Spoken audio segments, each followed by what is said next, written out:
Hey guys, if you're seeing this video for the second time, it's because I uploaded it yesterday for a couple hours and then I deleted it.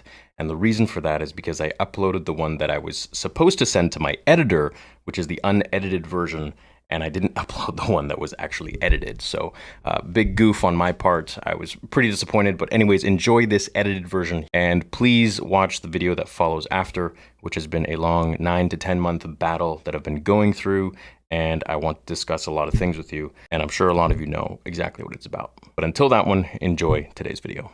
Star Wars Outlaws has a bit of a backlash, and I want to talk about it. I want to give my take on it too, because I see a bunch of articles covering this and talking about it as if it's, the majority of people. And I gotta say, whenever something in Star Wars or any fandom has some sort of backlash in some sort of sense, or controversial backlash, it seems to be blown way out of proportion. And I don't mean the subject matter, but I mean the majority versus the minority of people. And it's quite often, actually 100% of the time, it's the minority of people who are, raising this kind of noise. Now, the backlash that I'm talking about to Star Wars Outlaws is the fact that the main protagonist is a female. And a lot of these articles are talking about how Star Wars fans are toxic and sexist and misogynist and all this and that crap. And no, I'm not saying those subjects are crap. I'm saying it's crap to say that Star Wars fans as a whole are like that. It's something I've found a lot of article writers do who like to clickbait and, brush the entire fandom with one single color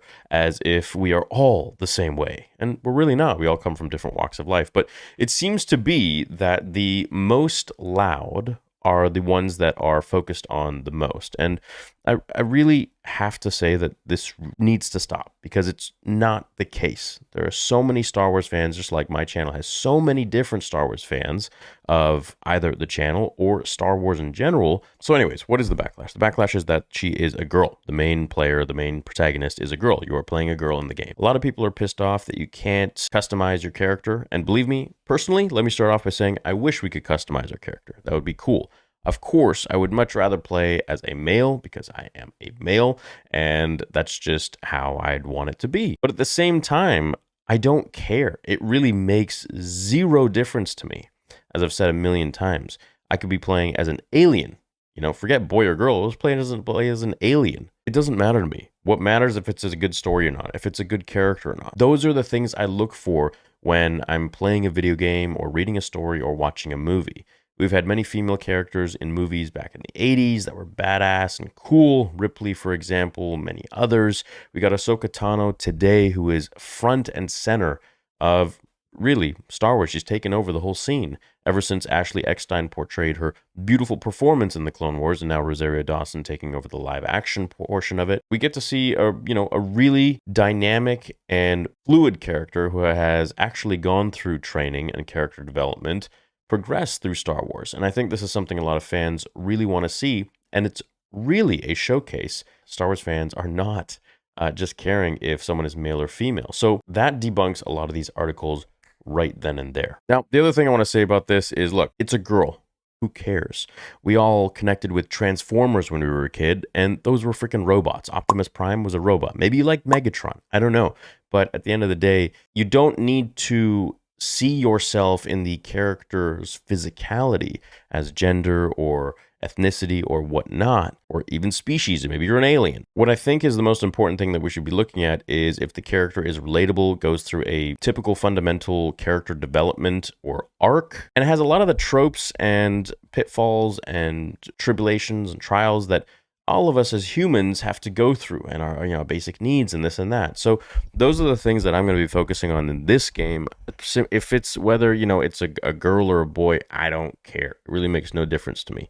Preference wise, yeah, sure, I'd love to have a play as a guy, but at the end of the day, it doesn't supersede a good story or good character development. And from what I've seen from the actual playability and the features in the game, such as, going from planet to space and getting into dogfights, within a minute, as well as the GTA wanted system being implemented in this game, from what I hear, which is pretty fun, to understanding and learning the depths and darkness of the Empire. And beyond that, really focusing on what this game is trying to show us, which is the underworld, the griminess, the gangs, the Hutts, the syndicates. And I would say maybe I've seen like 10% of people in my live stream chat talk about this. And to that, I say, look, let's just wait until the game is out. And if it's a really cool character, then hey, awesome, great. And if it's crappy character, then we'll judge it accordingly. Just like Ray, crappy character, no character development, just given all the cheat codes right off the start. And that's why we judge her on that. But hey, leave it to, Freddie Prinze Jr. So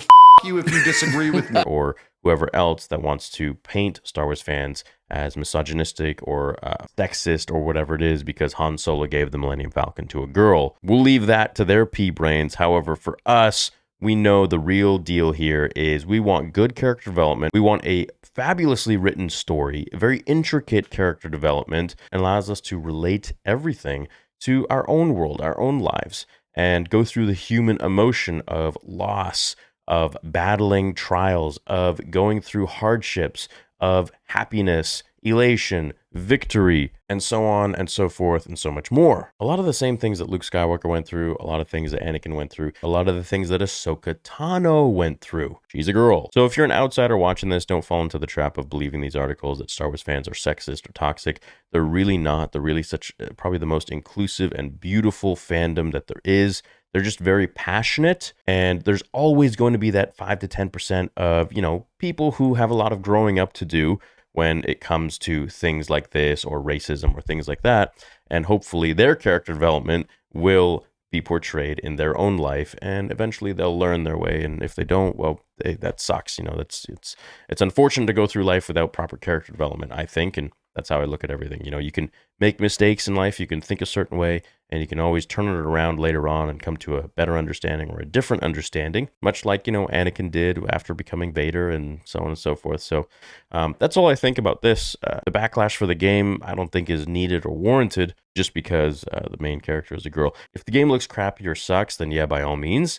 But we don't really know all that much. And personally, from what I saw, I'm not insanely excited about it. I'm not like over the moon about it. It's not a Jedi. It's not someone with force powers.